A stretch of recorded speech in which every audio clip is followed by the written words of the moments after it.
When a decorated veteran walked into a bank, he was mocked, humiliated, and nearly thrown out, all because his service was too old to be believed. But what happened next, it silenced an entire room and brought a general to his feet. Before we dive into this powerful story, let us know in the comments where you're watching from. If you believe quiet heroes deserve to be recognized, be sure to hit that subscribe button. Let's get started. On a chilly Thursday morning in late autumn, the kind where the leaves crunch like old memories underfoot, Henry Marshall, 78, stepped through the glass doors of Riverbend Community Bank in Cedar Hill, Montana. He wasn't there to make a scene. He wasn't there for recognition. He just needed to withdraw $300 to help his granddaughter buy her first set of college textbooks. He wore his best flannel, carefully ironed by his own hand. The sleeves were faded, the collar a bit frayed, but it was clean, respectful. On his head was a navy blue cap, stitched in bold yellow U.S. Army, Gulf War veteran. It had been brushed spotless that morning.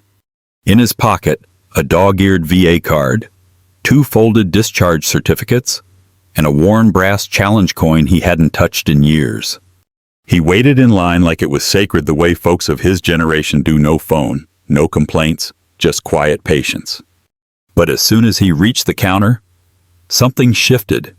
A young teller blinked at his name, hesitated. Then the bank manager arrived and everything changed. The young teller, no older than 23, glanced at the name on the account. "Henry Marshall," she repeated under her breath, fingers pausing above the keyboard. She frowned. "I'm sorry, sir. This account hasn't been accessed in over 25 years, she said, her voice cautious but unsure. "There seems to be a discrepancy." Henry offered his ID with both hands. They shook slightly, not from fear, not from weakness, but from years of working oil rigs in the Dakotas and one too many nights sleeping in military cots with no heat. "I know it's been a while," he said, voice soft and steady. "But it's still me.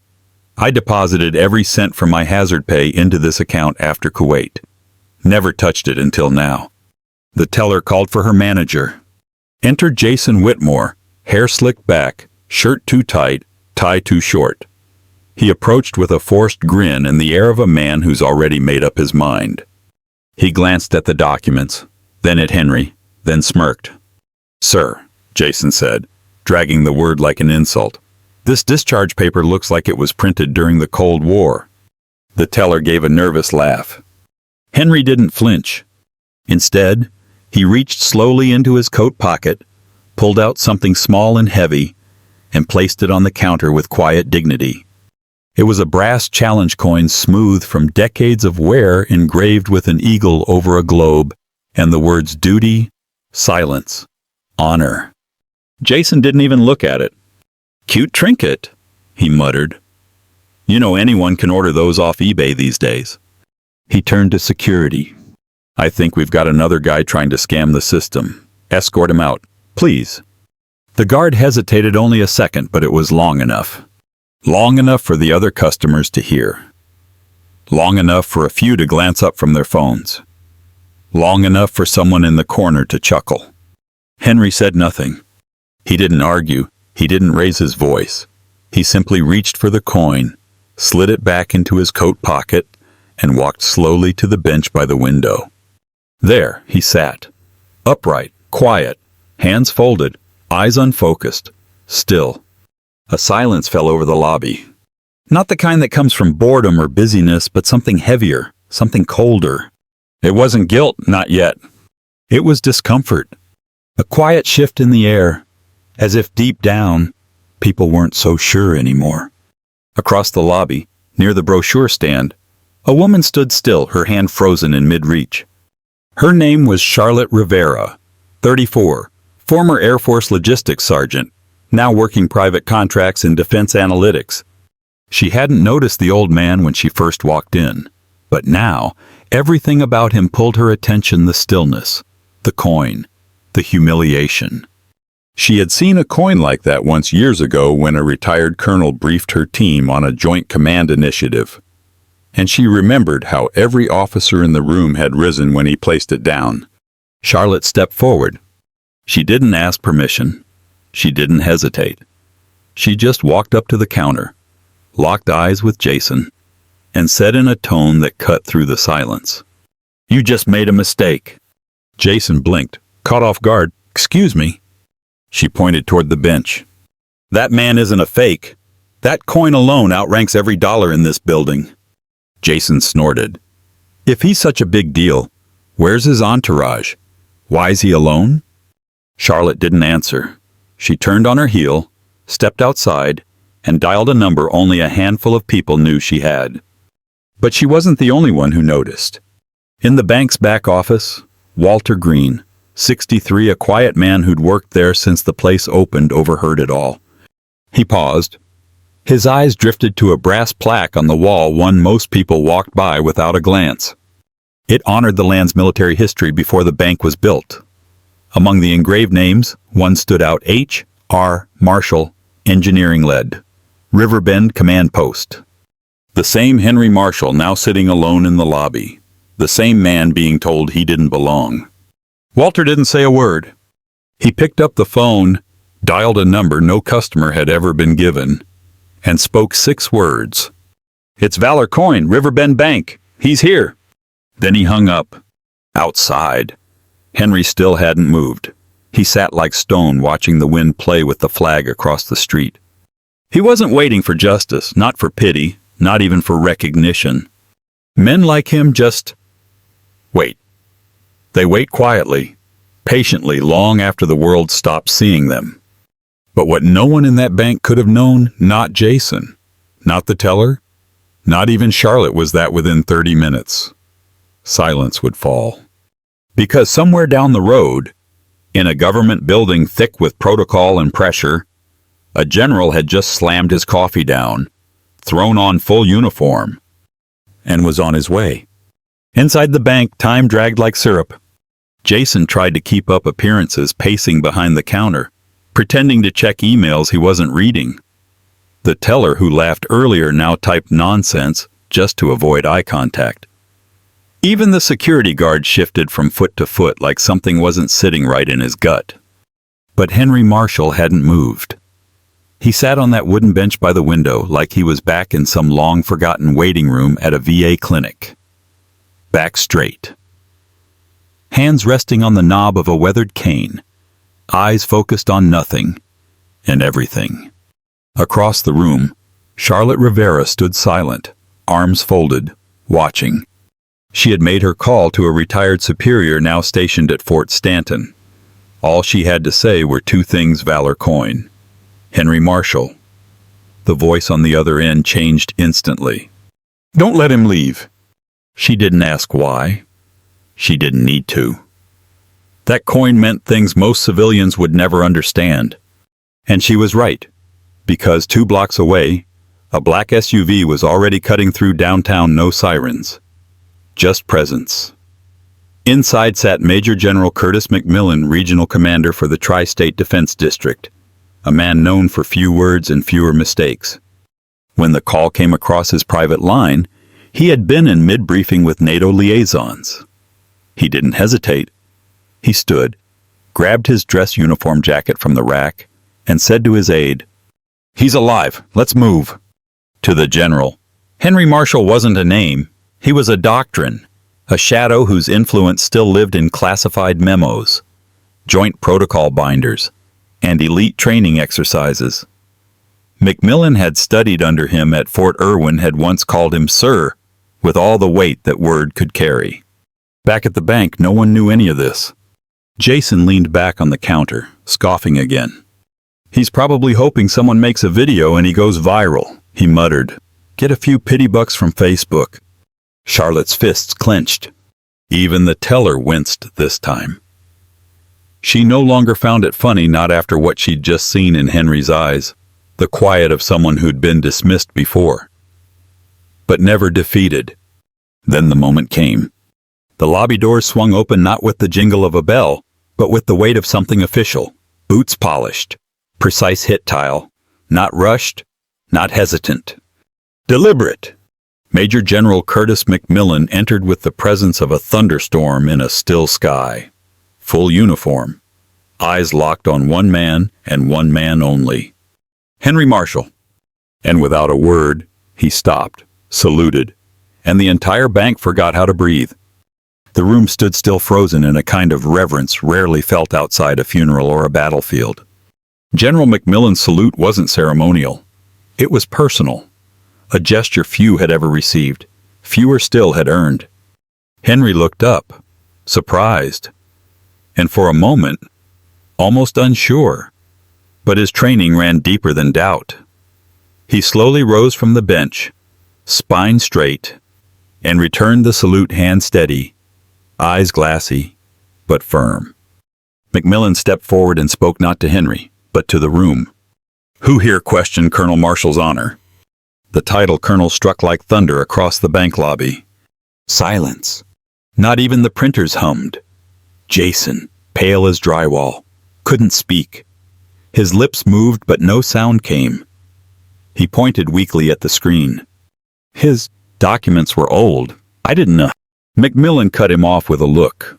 "Of course they're old. He's earned every year of them." He turned to the others. "This man helped design the forward logistics protocols you still profit from. The same ones we used in Kandahar, in Ramadi. He led cold zone evacuation ops before you even knew what QR codes were."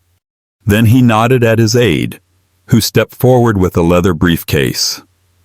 Inside, a folder marked classified, a commemorative coin inset in velvet, a laminated scan of the very plaque on the wall with Henry's name etched in brass. The aide placed it gently on the counter right where Jason had once sneered. McMillan continued, now addressing Henry directly. "Sir, I didn't realize you were back in Montana. If I had, you wouldn't have walked through those doors alone." Henry gave a quiet nod. "I didn't come to be remembered." He said simply, "Just needed to help my granddaughter start her semester." The general blinked, and for a moment, he wasn't the most powerful man in the room. He was just a soldier humbled. "Then let's make that happen." He turned to the staff. "Unlock the account. Process the withdrawal. And if there's a fee, waive it. If there's a delay, fix it. And if there's any confusion left about who this man is, look at your damn wall." Jason didn't argue. He backed away, hands raised, as if the truth itself had weight. As Henry stepped forward to the counter, the teller's hands trembled while she printed the receipt. She whispered, "I'm so sorry, sir." But Henry didn't respond. Not from anger, just because he didn't need it. He'd done what he came to do. Quietly, like always. But this time, the world had finally noticed. Henry didn't say much as the transaction completed. He accepted the receipt with the same quiet dignity he carried into battle zones and hospital wards. Folded it once, slid it into his coat pocket like it was a grocery list, not the ending of something long left unresolved. But the lobby felt different now. It wasn't just quieter, it was reverent. People stood a little straighter, spoke a little softer. And those who had watched silently now avoided his eyes not out of shame, but respect. As Henry turned to leave, General McMillan gently placed a hand on his shoulder. "Colonel," he said, voice lowered, "you've got 5 minutes." Henry tilted his head. "For what?" The general looked across the room. "For the honor you never asked for." And with that, something remarkable happened. No orders were given, no announcement made. But one by one, people in the bank began to stand. First, a young man near the ATM, later revealed to be a Marine reservist, rose and stood at attention. Then an older woman by the deposit slips, a Navy corpsman in her day, later penned down and slowly raised a trembling hand in salute. Even civilians followed, as if pulled by something ancient and unseen, the understanding that this was how you recognize sacrifice.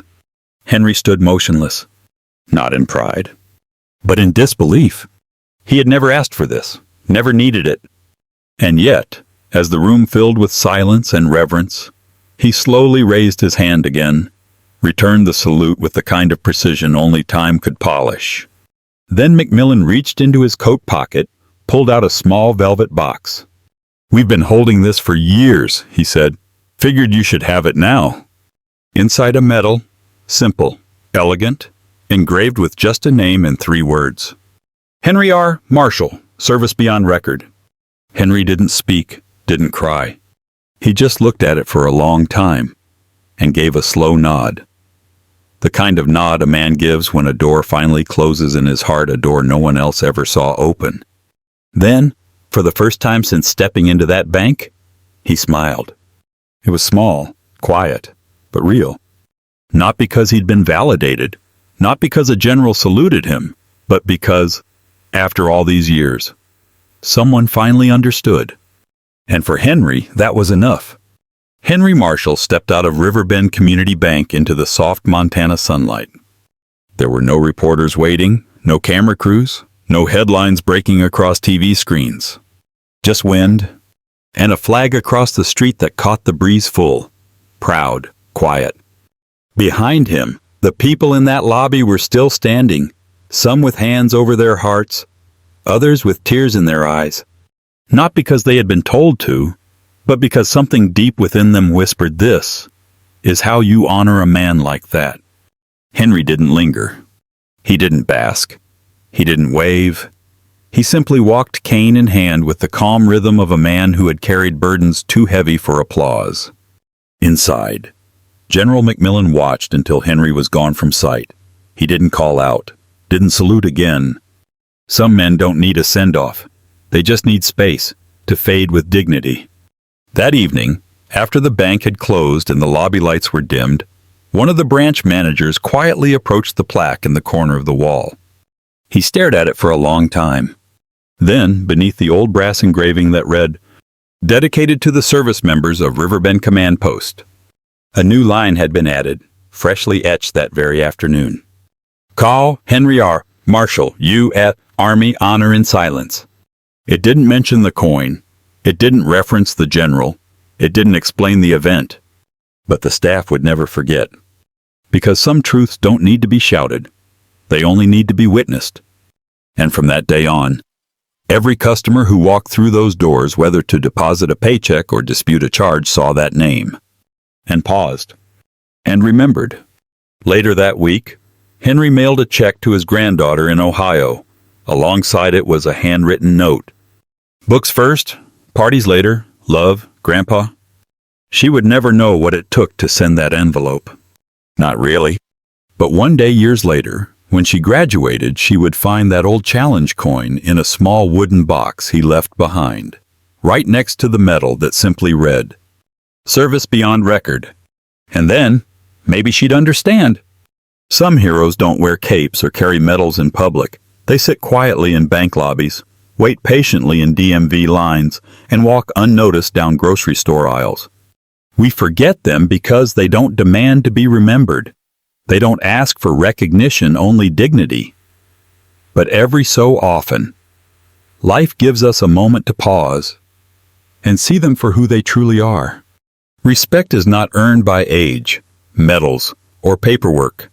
It's earned through character and should be given freely to those who never asked for it, but lived it every single day. Next time you're at a bank, post office, or gas station, slow down, look around. That older man fumbling with paperwork, that woman with a worn VA ID card. They might have written a chapter in the freedom you now enjoy. Offer them more than a glance. Offer them respect, maybe even a thank you. It costs you nothing, but for someone like Henry it means everything. If Henry's quiet strength and dignity struck a chord with you, give this video a like and subscribe for more stories that honor those we too often overlook. Let's stand up for every hero who never asked to be saluted. Comment respect below if you believe true service deserves more than silence.